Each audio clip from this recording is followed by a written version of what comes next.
Magandang araw mga Kainiting TV.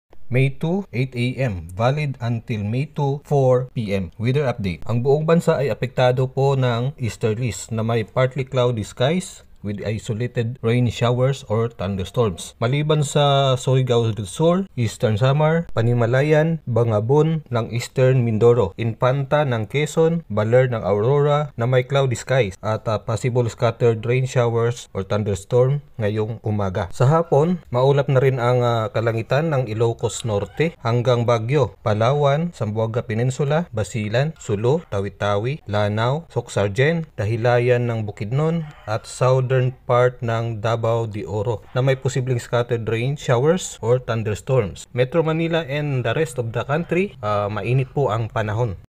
Shoutout nga pala sa ating mga magsasaka at mga mangingisda. Importante ang weather update. Ang weather update na ito ay para po sa inyo.